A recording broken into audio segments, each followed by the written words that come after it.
I like I like to put it on my computer. Somehow I feel like I'm more in control of it.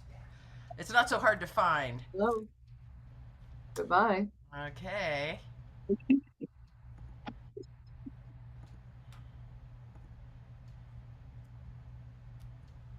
All right. We got 1 minute.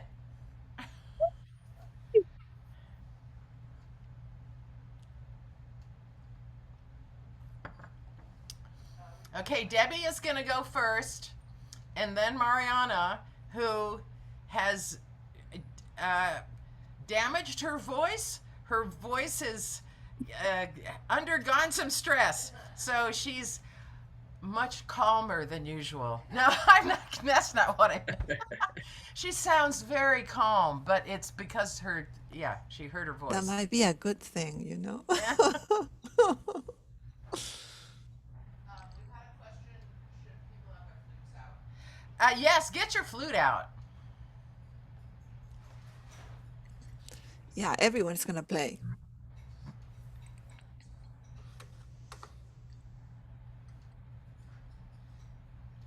Okay, we're up to 32. No chance to write Yeah. this on Put in radio. a bunch Yeah. more. I'll be back out back breaking. If you need help, just holler. Do you need I just took them out. do you need I love you. I They're not. see, because we're gonna play, Oh. and it's gonna be sound. You know what?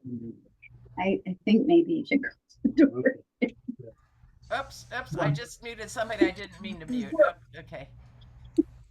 Okay, I'm going through and muting people. You know, this list just goes by so fast. That you click on somebody's name, but by the time you click on it, it's switched to somebody else. Okay, because I'm trying to mute people. You should be able to mute everybody right at once, Well, I I think. don't want to mute everybody. That's the problem. Well, mute everybody and then unmute the And few then that you want unmuted. I can't unmute people. I can only mute them. I can't unmute them. Okay. Right. You know, I guess I really should, when I set it up, I should make everyone come on muted. I guess that's the solution. But it's nice to talk to people. but we can't all talk together at the same time. All right, we're 9:01. Well, 1 minute after the hour. Let me admit this person.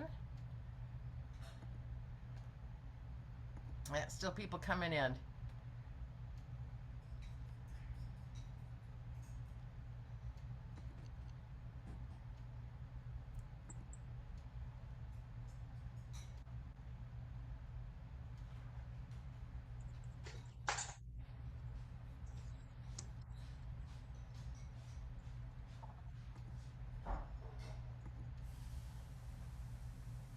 Okay, we're slowing. So people are still coming in. So at some point, we'll just. I mean, I like to start on time. I think that's a good attribute. We are going to. Robin is going to do something. This is going to be spotlight for everybody. Add spotlight. And Oh, there's me. spotlight. Okay. Oops. There's another person. All right, there we go. Now everybody can see the people who are presenting. Oh, thank you, Robin. Yep. There's so many buttons to push.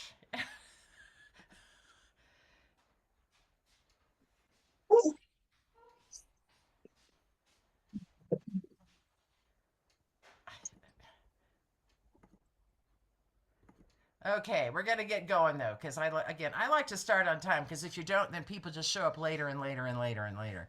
Okay, all right. So Debbie is going to go first, and she did have a handout. Yeah, I've got it. Okay, and Robin is going to put it into the chat so that everybody can look at it.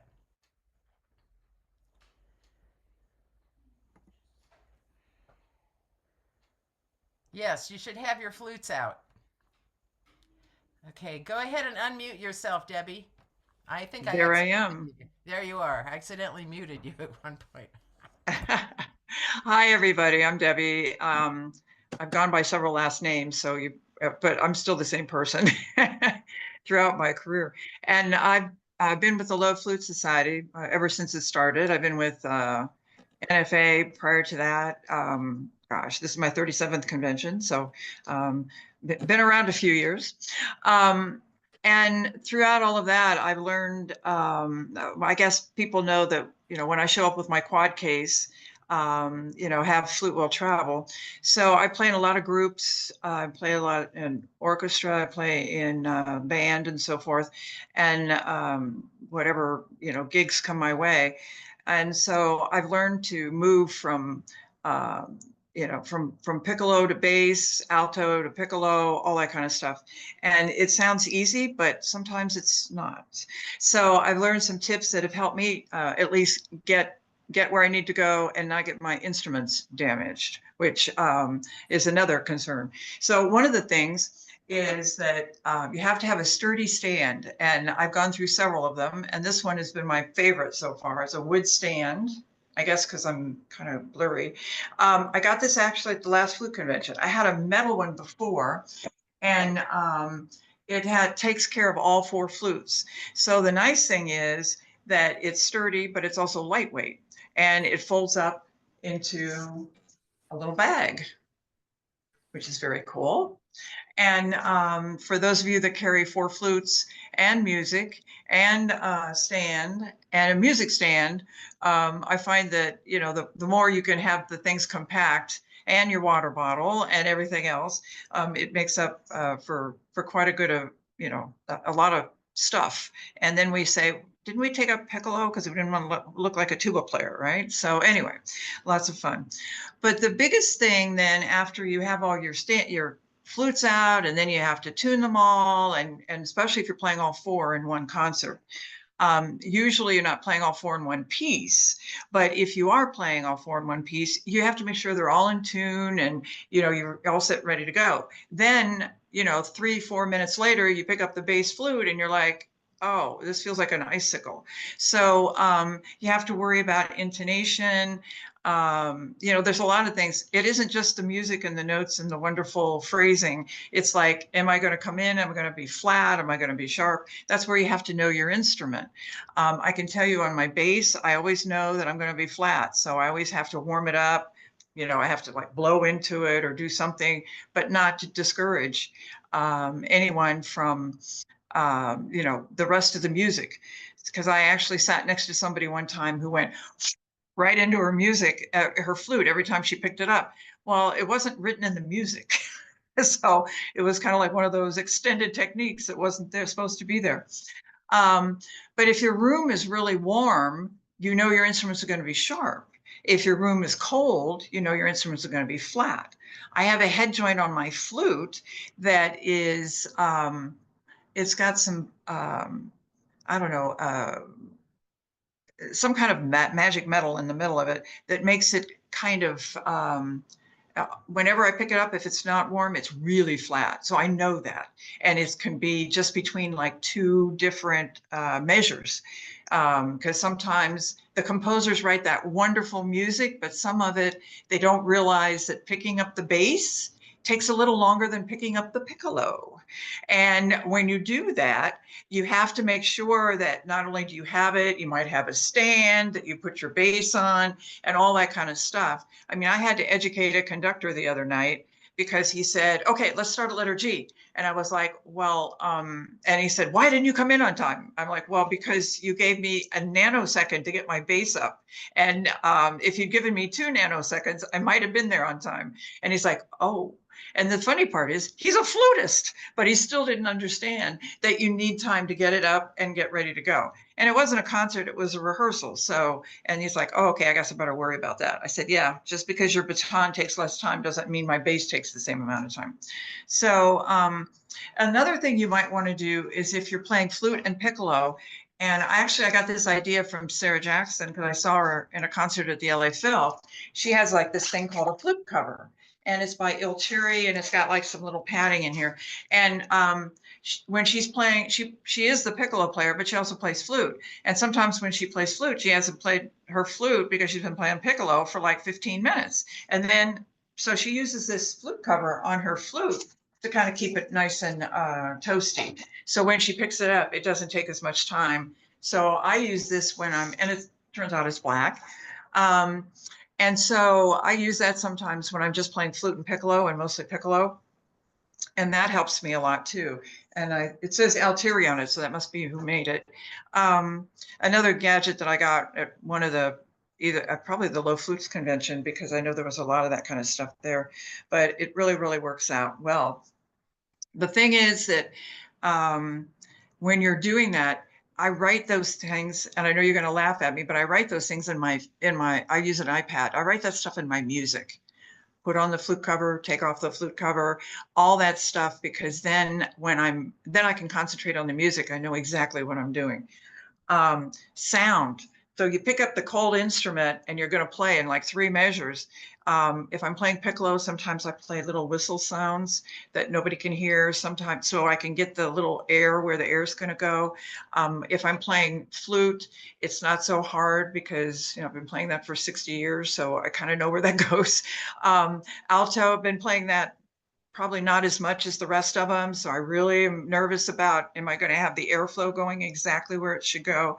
And then bass, for some reason, I finally have the bass, and this kind of goes into the next thing. When I first learned how to play bass, I couldn't figure out where the octave was because I've been playing piccolo so much, and my ear was way up here and the bass was way down here. So kind of get in your ear, what octave are you trying to go for? And for those of you that play contrabass, I find that was the hardest thing for me, because I'd be playing along and I was like, I don't get it. Where am I? I'm playing the right fingerings, but I'm not playing the right octave. So you really have to get in your ear what octave you really want to be playing, because that octave is where, everyone, especially in the groups that I play in, I depend on the contrabass to know when I'm playing piccolo where my pitch is, because if I'm totally in pitch lock, I guess pitch lock I'll call it, with the contrabass, the rest of the group can just fall in behind, and it's like the most in tune group you've ever played in. But if the piccolo's out and isn't with the contrabass, then you really have problems. In the orchestra, I always go for the string bass, and in band, I always go for the tuba, because I'm really playing their, well, you all know this, I'm playing their, their harmonics. So I need to make sure that I'm with them. So if we're in pitch lock, then the rest of the group has a prayer to be in tune, and we sound great, and nobody's going to walk around going, boy, that group was really out of tune. Well, it's really like 2 planets trying to line everybody up. So I always find that really, really helps.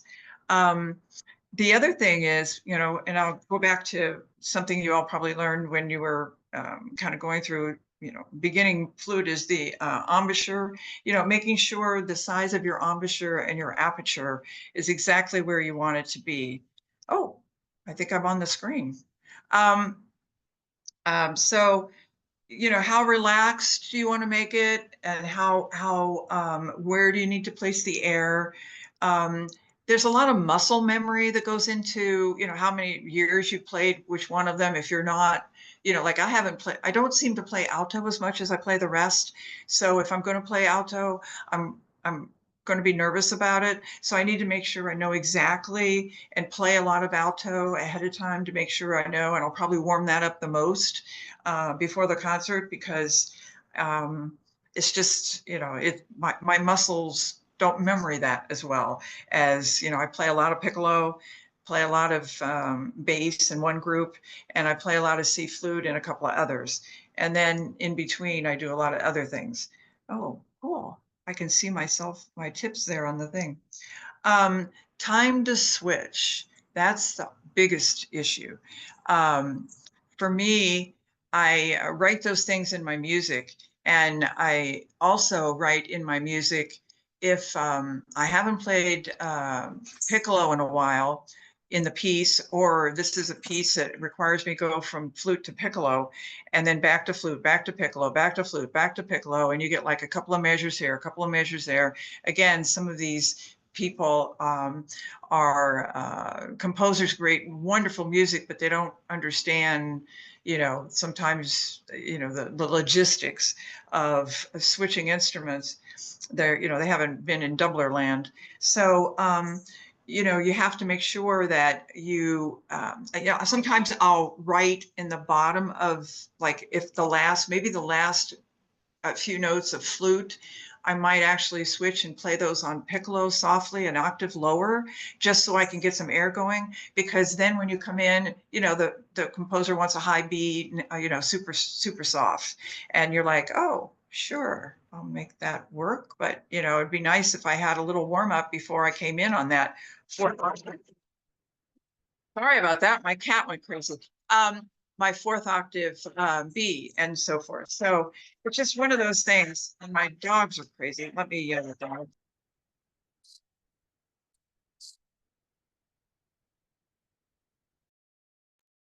Never a dull moment when you have 4 cats or dogs. Still no dog. Guys.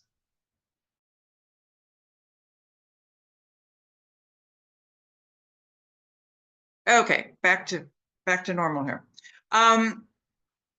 So what I do too is in my music, I mark, you know, which instruments I'm going to go ahead, and then I also make sure that my pegs on my flute stand always sits in the same spot, because that way I know when I'm grabbing for a bass, I know exactly where it's going to be.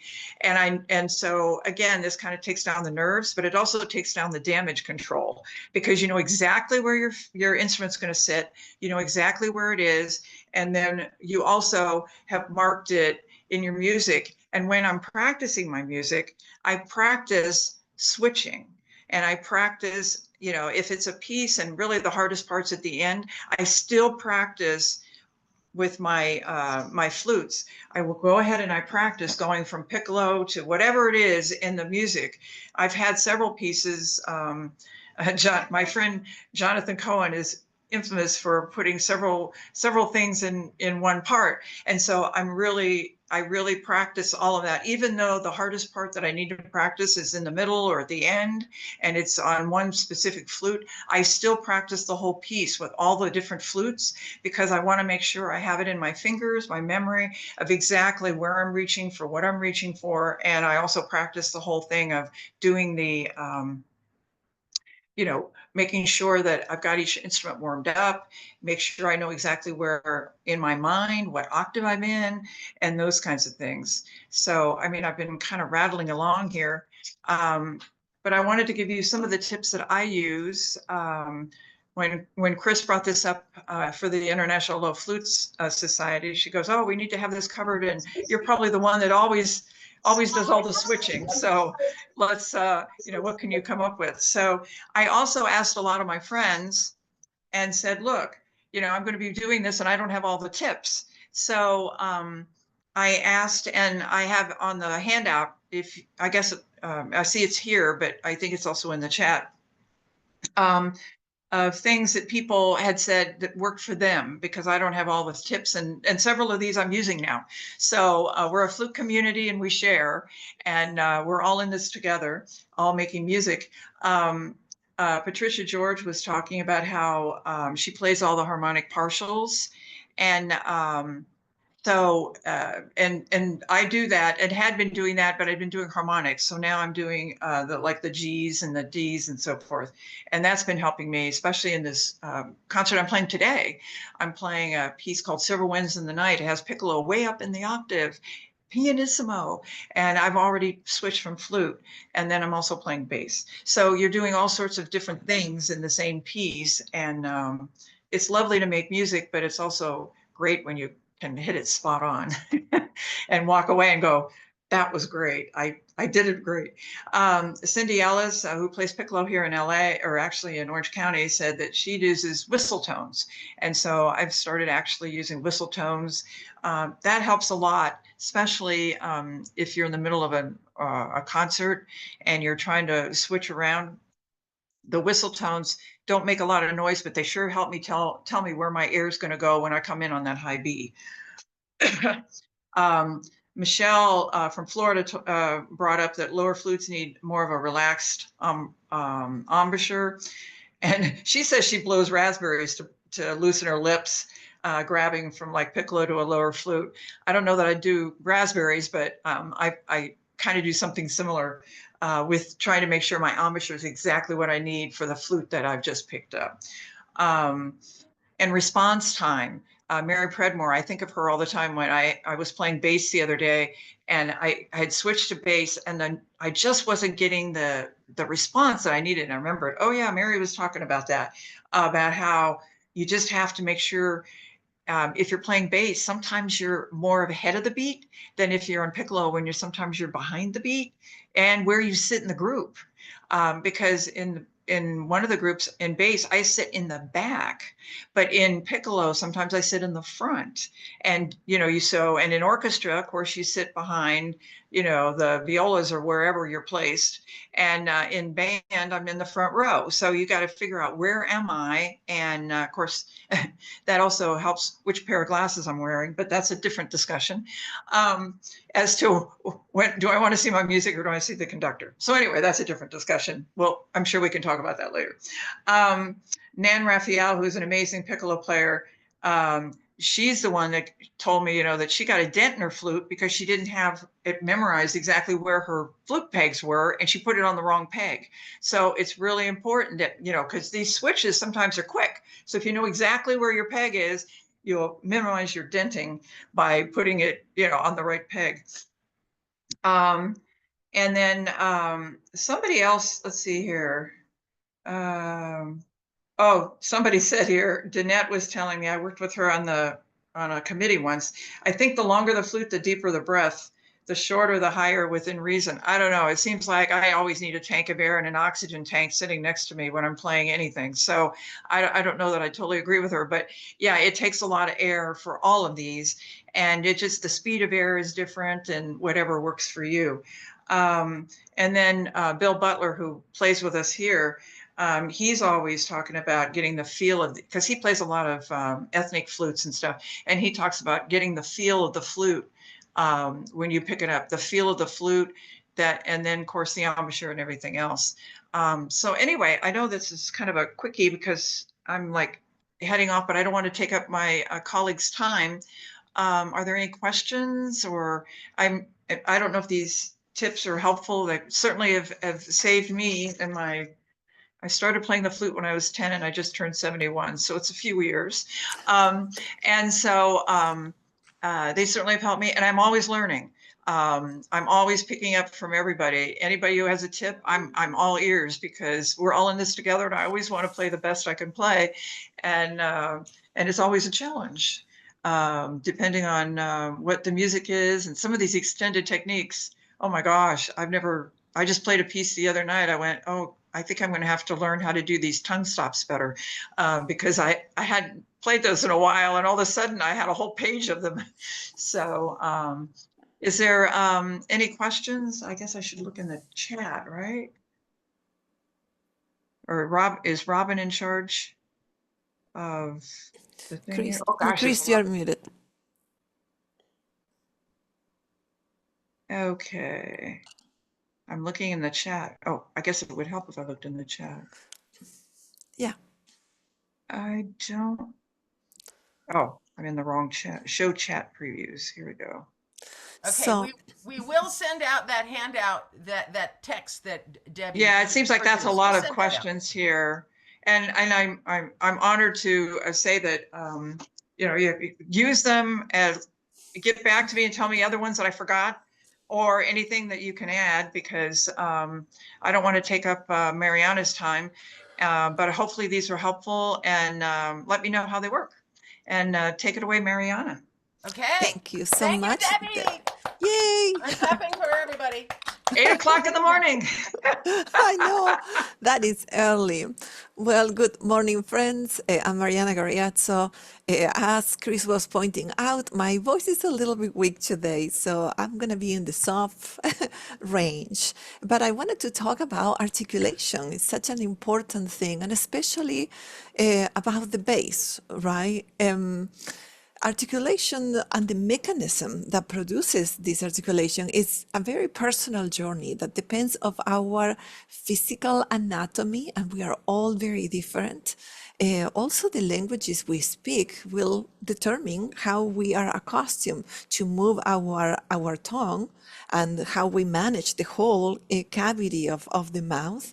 And then the third one for me that is very important and defining is the level of relaxation that we are able to conquer and cultivate inside our mouth. So before we get started, I wanted to ask you a question. What are some of the challenges that we as low flutists face when playing articulation on the bass? So if you want to put some words there on the chat, I'll be looking up and see if we can get to an agreement on what are some of the challenges that we face when we are playing the bass. And I think David touched on some of those earlier. So before I get some, all right, here, I'm seeing response time. Exactly, very good. Making the note speak right away, which is related to the response time. Breathing, right? The bass takes a lot more air. Clean attacks in the low end. Exactly. Definition, right? And I think that those are, you're touching on very, very specific points that I hope that we can chat about today and try to together find possible solutions. So one of the first aspects is that Gina put breathing. This is a much bigger tube, and so we are going to have to use and feed the instrument a lot more air, and especially in those low registers, pop, pop, pop, pop, pop, pop, pop, lines that we often get in flute choir. We need to have a lot of readily available air to feed the instrument. That's one thing. The other is that the low flute, the bass flute, because it has a bigger bore, it has a less well-defined tone, and that is that haunting quality, so beautiful of the bass flute. But on the other hand, it takes away a little bit of that definition. So we really want to cultivate how we manage the air to create a more defined tone. And the other one, you were saying about cleanness and response, that has to do with the distance between our lips and the blowing wall. The blowing wall is the one right here across the embouchure hole. And so in the bass, it's going to be a lot bigger, the distance. So we need to play around with that. One of the things that I discover is that to get a nice tone, we usually want to have a nice distance. If we bring the bass flute too close, then the sound will become super tight. So, but this longer distance is going to make it a little bit challenging for us to be well defined. So I would like to share some tips with you. If I could please share the screen, that would be great. I think that I was able to do that in just 1 second, so give me 1 minute. I have it all ready for us, and it's gonna be that one. Good. And so please confirm that you can see my handout right there. Good, excellent. And I'm gonna move you guys right here for me. Very good. So the first tip is that we must always remember that the articulation is made by the air. That yes, the tongue has something to do with it, and we're gonna be working and talking about the role of the tongue. But if we don't have air, so then we don't have sound. So we have to put our attention the prime matter of our tone and articulation, which is the air. So the first tip is we're going to practice a lot of legato. Somebody was mentioning, well, it's difficult to do legato in the bass flute. Yes, it truly is. So we're going to work first on legato to organize the air, to make sure that we know exactly where the air needs to go. So I invite you to go all the way. I have a lot of pictures here in this exercise that I designed for this class, in which we're going to be playing these bass line, typical bass lines that we get, but all legato. So you can join me, or I can play a little bit with you. So I want to have really warm air going into the instrument.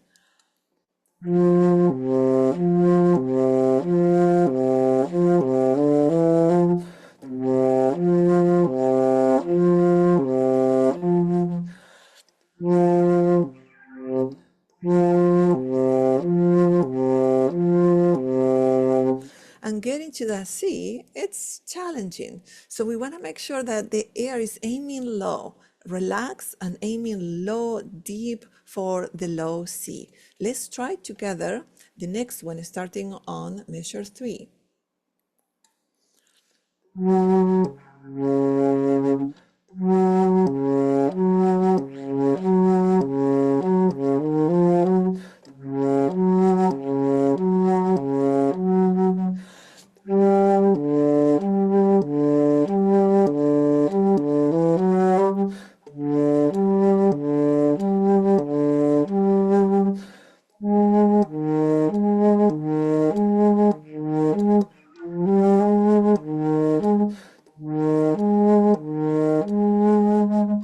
Definitely tricky to do. And that way, keep working on organizing the air with the legato. To get a good articulation, it's very important that when we can conquer a good, steady legato. Okay, and but let's go to the second tip. So I don't want to be taking too much time as always. So let's go to the second tip, which is, I put it in here, practice belly attacks, but many of you may have heard of breath attacks. We all practice breath attacks. Well, I want to recall them as belly attacks today. So why? Because sometimes we concentrate on these breath attacks, ha, ha, ha, ha. But the reality is that that breath needs to be ignited at the level of the abdominal wall. So think, we're going to try this with our hands. So try to give the palm of your hands little burst of warm, rounded air.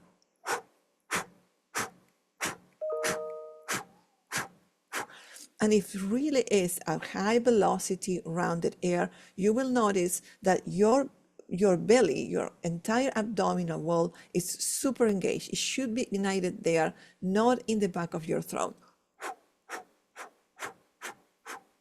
And now we're going to try to go faster. That is a lot of workout for our abs, and it's very, very important. So we're going to go back to our exercise right here, and we're going to try these belly attacks or air attack in this complete line, thinking on sending the flute, lots of warm air, lots of warm air. Good. I'm going to mute here Judy. I cannot mute Judy, but maybe you want to do that. Okay, so breath attacks and belly attacks are complicated. So let's start with a C, something that is really easy.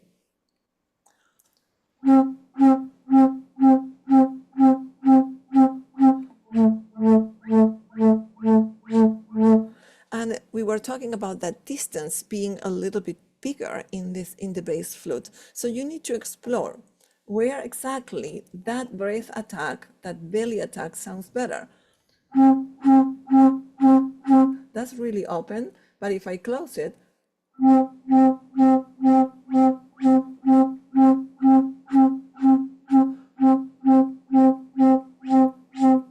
so you can listen to the change of color there. It's good to explore the aperture of your blowing angle all the time to know where is that it's gonna crack. If I go bigger, I feel like the sound opens up and it fills out the room a little bit more. I have more projection that way.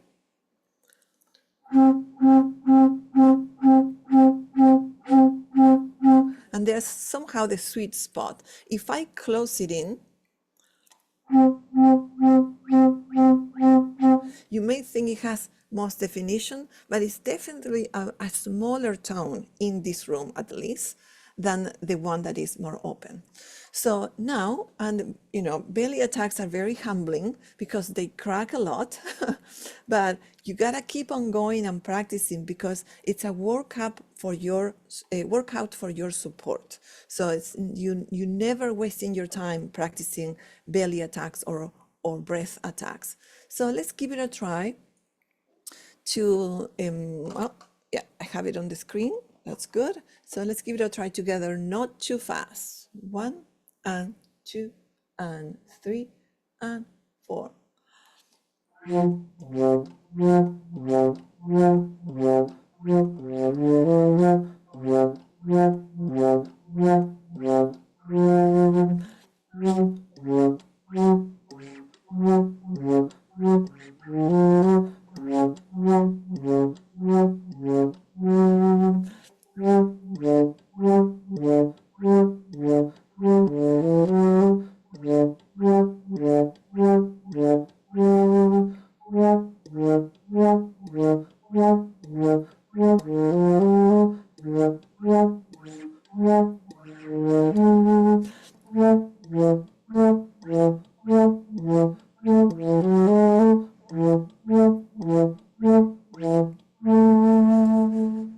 Good.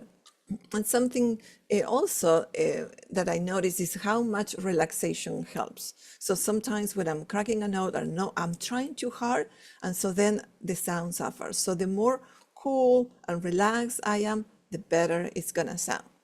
Okay, let's go back to tip number 3. I hope I don't get you dizzy here. And I put it, get to know your tongue. So let's all engage with this exercise. You see, I have several pictures of the tongue because usually we think of the tongue as this, that little bit of the tongue. But the tongue is really large. And you can see here all the surface of the tongue. It's not just one muscle, it's a complex of 8 different muscles working together, and it's attached to all the different cavities of our jaw and mouth structure. So it really is a long and powerful muscle that we need to actually underuse in flute playing. We have to use as little as possible. So looking at this picture and connecting with your tongue, I'm going to ask you to wrap your tongue on the back of your teeth all the way around. Maybe the front. Maybe the bottom teeth.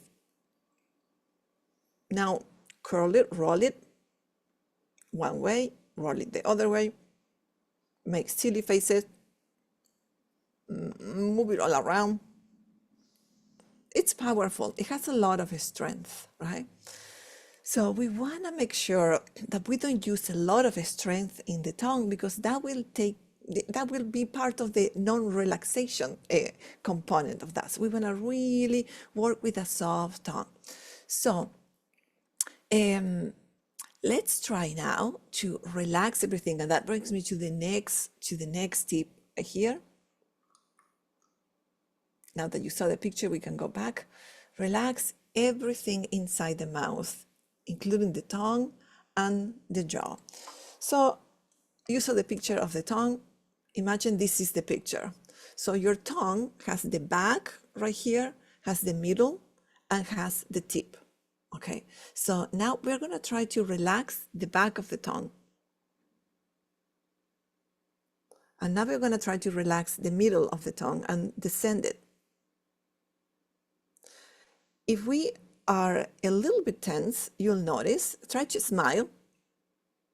The tongue will also kind of tense a little bit when we smile. If we put these muscles up, the tongue will go up too.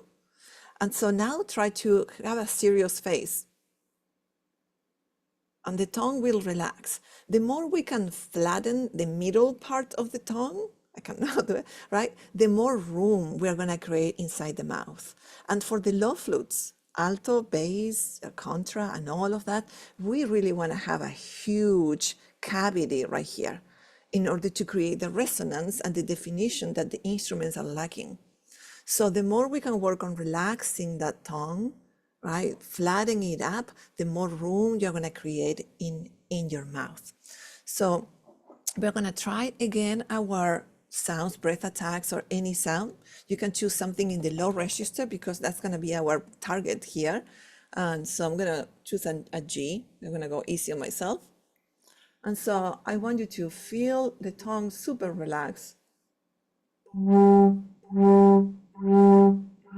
And only activating the tip of the tongue. And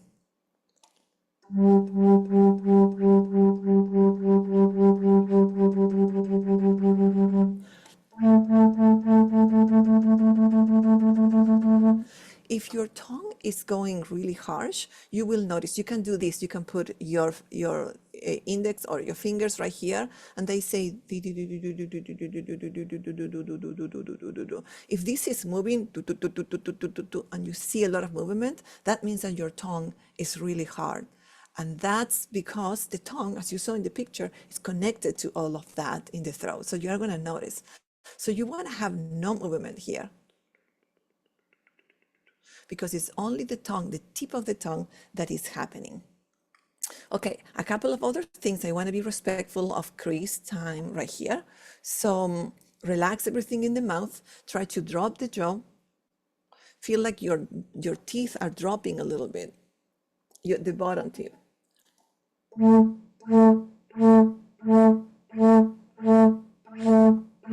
So the more you think about relaxing the jaw and the bottom tip in the little seat of the flute right here, the more sound you're going to create.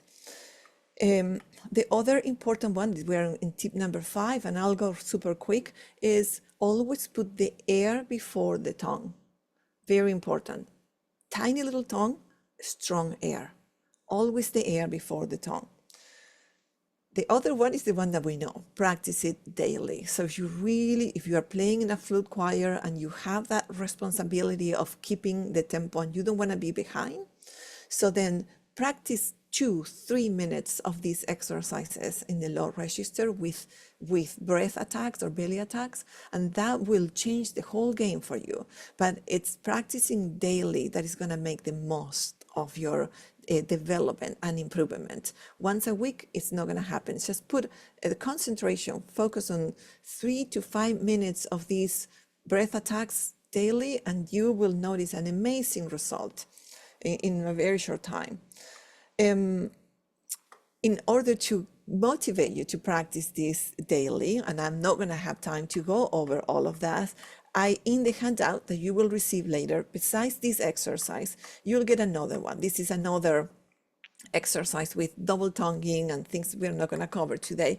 But then I have excerpts from etudes that you can use, or for the partita, right? And you can use these to play at leisure, and you can change it. There's these cassards, that I don't know if I'm pronouncing this well, but da da da da da da da.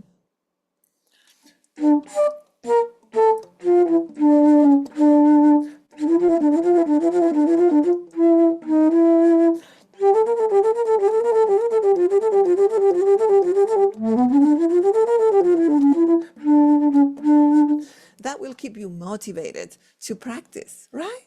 And so it's not that you're always doing the dot, dot, dot, dot, dot, dot, dot, but we basically need to have some good stuff to read, right? Some challenging music to read about. Okay, and so then let's go back to our last tip, I believe. I'm going all the way back here. Is explore many different kinds of tonguing. I love flutter tonguing. I love many things. One thing that I want to mention, in the same line of the breath attacks, you can do tongue stops or tongue rams.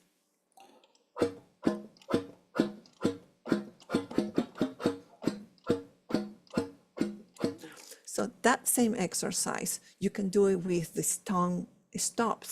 And you're going to need to use a lot of belly support to do this. It's a lot of, so it's exactly what we're doing with the breath attacks and a strong tongue. That's the result of a good tongue stop. And triple tonguing, double tonguing, don't shy away of all the things that we do in the C flute with the bass flute. Okay, so I'm going to stop my share for now. You'll get this handout in the mail. Chris will make sure to send it to you. But I think it's time for Chris to take it away. Okay, I am so privileged to know so many smart people. It's, I learn stuff all the time. It really helps to know lots of smart people because it makes you smarter. So, I mean, that's, I think, one of the reasons I started this international society is because there's so many smart people and there's so many questions out there about how to play low flutes better, which are becoming more and more popular. And I just, oh, yay! Mariana just energized me there. It's great. Anyway, I don't know. Good, thank you. I That means a lot, Chris. I have Means the a low lot. flutes disease. Okay, so I'm going to talk, before I forget. So I have just set up events for January, February, March, April, and May. And they're on the website. We don't have registration forms necessarily, but there will be something every month between now and May. And some are going to be for members only. Others are open to everyone. But I've just gotten that more or less organized. I don't have every detail set yet, but I have a lot of that information. Okay, I'm going to talk about alto flute and whether you should get a curved head joint or a straight head joint alto. And there are pluses and minuses to both. It's not like one is better than the other. There's just what works for you. And that really is the first question that people need to answer for themselves is which one is better for me? And you really have to go try them. There's no way that someone else can make this decision for you. And it's not standardized like the C flute. It's not. And you really have to go try them yourself. So I happen to own a curved head. I have short arms. There was just no way that I could play a straight tube alto. My right hand, just after 5 minutes, my right hand is already cramping up. So, here comes somebody else. All right, admit. And again, I didn't know that. I started on an old Haynes alto, straight head alto. And I mean, I never even considered getting an alto because I thought they only came as a straight head. And then at an NFA convention in Atlanta, actually in 1976, I think it was, that I saw there was actually a curved head joint instrument. And I immediately fell in love with it. It took me 7 years to save the money to buy it, but I could actually play it. All right, so the advantage of, I'm going to start with the straight head alto first. I suggest that people be at least 5'7" to consider getting that straight head joint. And it's your arm length. That's all it is. And you really want to make sure that when you're playing that straight head alto, that you can keep your head straight. If you start playing like this, you're asking for trouble down the road. What if I were talking to you like this? You would think, what's wrong with her? Right? Don't do this to your neck. Just don't. So if you're going to play a straight head alto, which again, it's got many positive qualities, make sure that you can have your head upright and that your right hand isn't killing you, because over the long run, you're going to be in trouble if those two things are happening. So I know some people think, well, just lean your head over. Yes, it does temporarily make it a little bit easier to get your right hand to work better, but you are putting your neck at risk. And I mean, I've had neck issues long ago. I've solved that now. You don't want to have neck issues. Please don't go there. All right, the advantages of the straight head are that it looks like a flute. You know how it's supposed to look. You can hold it up, and the intonation in the third octave is better. There's no question about that. Third octave has better intonation, but it's a series of trade-offs. So we know when you play the C flute, I don't have my C flute out, that the weight of the instrument is tipped backwards. It is not balanced front to back. The C flute is not either. Neither is alto. It tends to want to roll backwards because there's more weight on the back side. It is not centered, right? So the instrument wants to tip backwards. When you have your straight alto, what do you do with your right hand thumb? On C flute, as we know, you put it on the back side of the instrument and you're pushing forward with your right hand, right? Hard to do that with a straight head alto because it's heavier and longer. So many people, and we just had this discussion on Low Flutes Facebook about people having trouble getting the instrument to balance in their hands because you want to have your thumb under because it's so heavy and it's so far out there, but then it tends to roll backwards on you. So people are asking about, thumb supports that will hold the instrument up. And the answer is there really isn't a good one on the market. Thumbport used to make one years ago, but the problem is that there is not a standard bore size. In other words, diameter of the body. There's not a standard bore size. And so that thumbport only fit about a third of altos because you need something that's big enough to get on the body, but tight enough that it doesn't move around. And when you have slight differences in that dimension, it only fit 30% of the altos. So years ago, they stopped making it. There are still some around that people have, but again, only fits about 30% of the altos.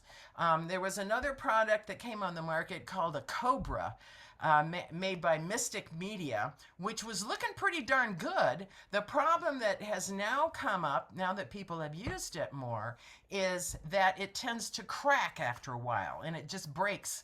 And I think Laura Benning said they super glued hers back together so that it would stay together, but she doesn't trust it during her performance because she's afraid it's going to break.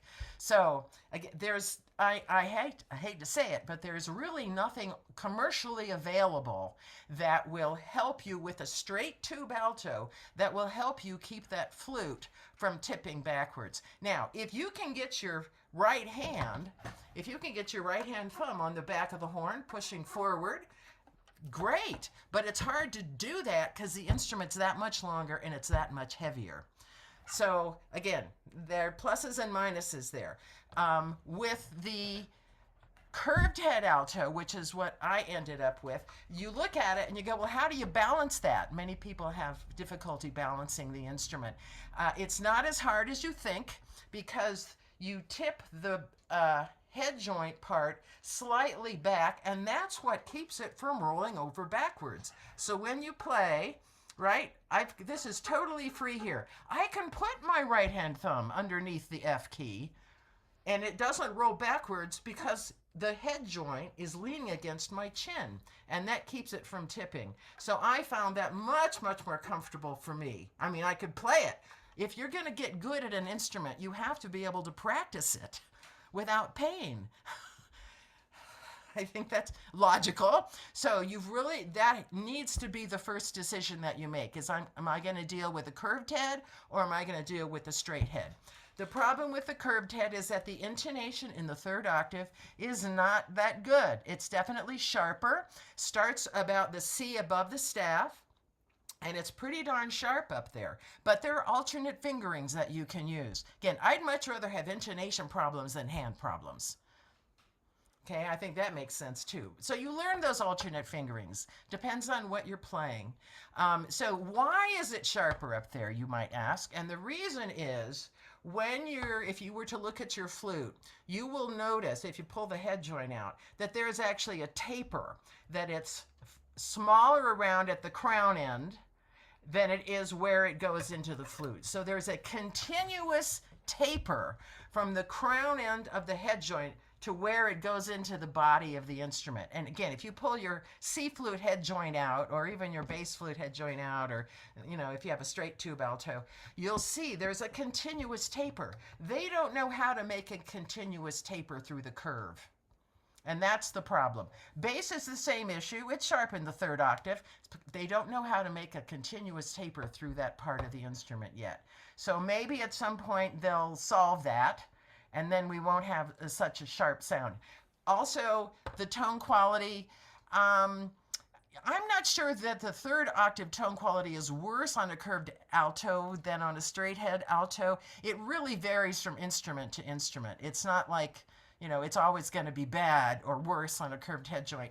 And just keep in mind that the C flute is the least bad size. It's the least out of tune. It has the most consistent tone quality throughout its range. Anything smaller or larger than that is going to have problems. Think of piccolo. I know it's hard to do that here, but piccolo, oh my God. They're going to be intonation problems and tonal response problems, but it's a new puzzle. Right? And we love the sound of the instrument, and it's a new puzzle that we're going to solve. So, again, when you go, you're going to buy a new alto, you've got to try as many as you can. If you're 5'6" or shorter, you really need to consider the curved head joint.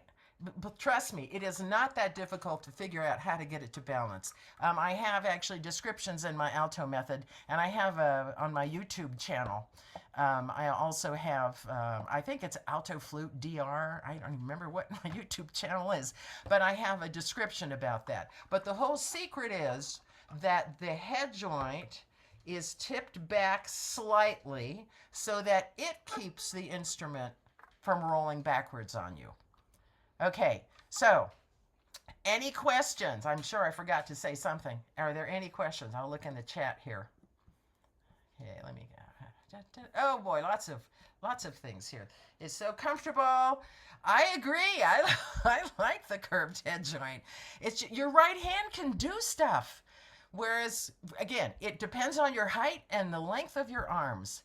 And don't think that you need to get one or the other. That people get this one or they get that one.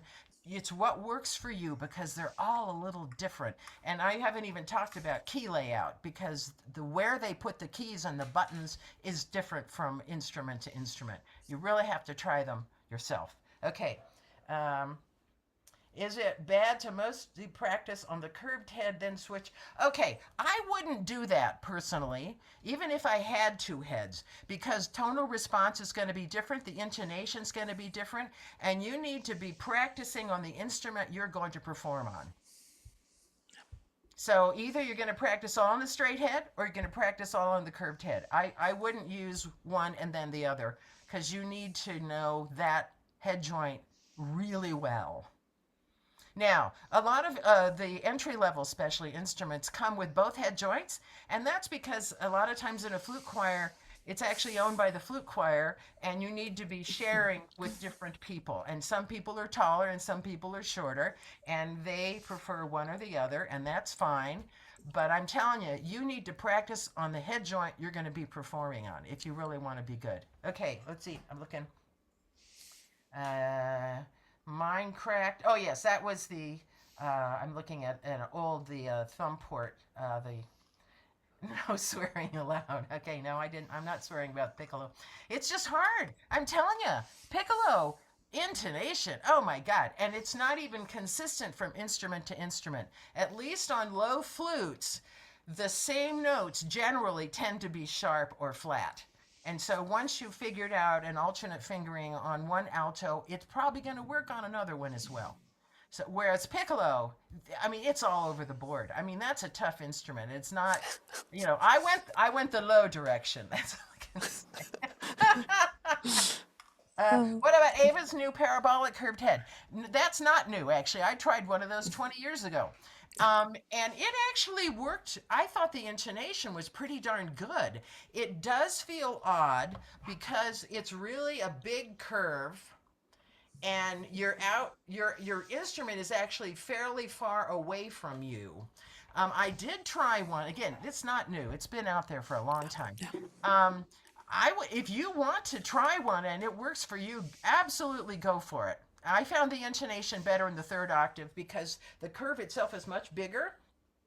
And so she was able to work with it to get the intonation to be better. It's so far away from you. It's just feels a little strange. So, but get used to it. You can get used to that. Okay. Okay. Any other questions? We're right on time. I just wanted to mention to one of the comments, and just to kind of echo what you were saying, Chris, that switching the instruments, right, practicing in a curved head joint. The main problem for me is that I have to relearn the alternate fingerings for the head joint that I'm using. So for my straight head joint, even for the straight head joint, I have to use a lot of different altering fingerings. And so if I switch the head joint, then I'm not going to have the same. That's right. And it just takes a while, and different pieces have different altering fingerings for the third octave. So it's kind of tricky. But if you are in pain playing a straight head joint and you have to play a straight head joint, so then you could practice for a little bit with a curved head joint, but maintain the same fingerings that you will need with a straight head joint. So I would only advise it if it is a pain related thing and you have to practice for many hours. With my straight head joint, I have two flutes, one curved, one straight. I can only get to practice 20 minutes and maybe 30 minutes, but I will be in pain at the 30-minute mark. And I'm pretty tall. So you got to watch out for injuries. Yeah. You really got to take care of yourself. Yeah. And you are in charge of the instrument. It is not in charge of you. You make it conform to what works best for you. So again, when you're playing, make sure that the instrument comes up to you. Don't meet it halfway or over there, or make it come to you. And I know that's a little harder in ensemble situations because sometimes people get seated too close together and you end up having to do that kind of thing. Try not to do that. Try to, move your chair. Okay, there's another question. Chris, I was just going to say, I'm a tall person. I'm 5'10", and I play a straight head alto. But if I'm playing for a long time, I use my bass boost stand to help me because I just sometimes my arms get tired, not only holding it, but also sometimes I get cramps. So I have a bass boost stand that I use for my bass, but I also then sometimes use it for my alto, and that also helps in spacing because I need space for that. So that makes sure in the flute choir situation that guess what, I have enough space to play because I need it for that. So and just to stand up for piccolo players, yes, it's very difficult for intonation, but we definitely do the same thing. We practice on the same piccolo that we're going to play in performance because every piccolo has different fingerings. Who would have thought? But yes, I use different fingerings. I have two piccolos. Each one has different fingerings. Once I get out of the staff, all bets are off. And you got to switch gears. You just got to switch gears. I also have an E flat flute, and I play. Oh well, that even adds even more excitement to the day. Really have to gears, but it's good for us. It keeps the neurons firing. Okay, so someone has this issue about when I'm playing. The longer I play, the more likely that suddenly notes stop speaking. Okay, it's probably you, and I suspect that you're pressing too hard here. Mm-hmm. So this is pressing the instrument too hard into your face. And somebody else said under that I take the head joint away and then reposition it. It's usually because you're pushing in too hard, that you're kind of, come on, you stupid note, and that's probably the problem. So you should be able to, if you were playing, someone could come up and just go like that, and the flute would move away from you. You don't want to be pressing it so hard into your chin, because it does dampen. It just dampens it. Or you've rolled in too far. You've got too much under your lip. It's something you're doing, not the flute. Okay. We had a question on tonguing as well.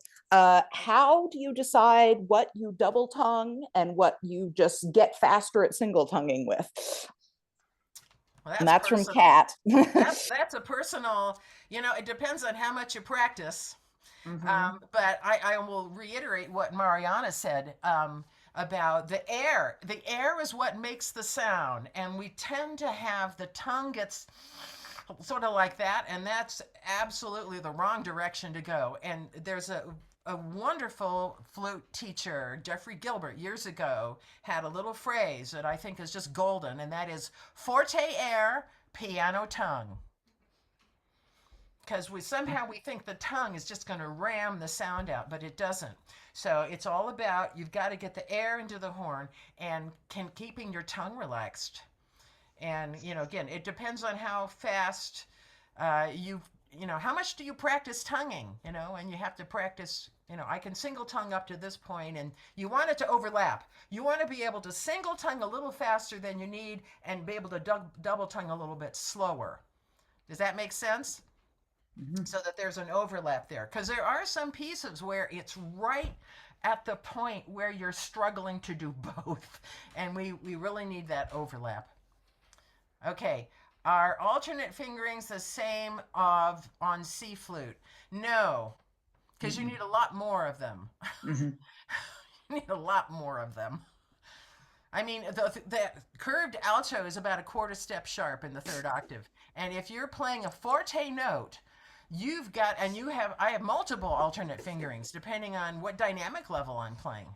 Because if you've got a really sharp note and you're playing really loud, you really need a flat fingering. But the principle is the same, that if you want a lower pitch, you lower keys. And that's sort of a generalization, but that's what it is. Best resource for alto, I'm hoping you'd ask that. My alto flute method. I have a chart of alternate fingerings in there, and also in my bass method, also alternate fingerings. There are many that are similar between alto and bass, but again, not the same. And you have to be able to switch gears. You have to really practice those alternate fingerings.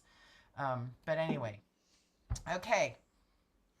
I think we're about done. So I'll send this link to everybody, the video that we made. Let me stop it now. Hang on, I have all these little pop-up things. Stop.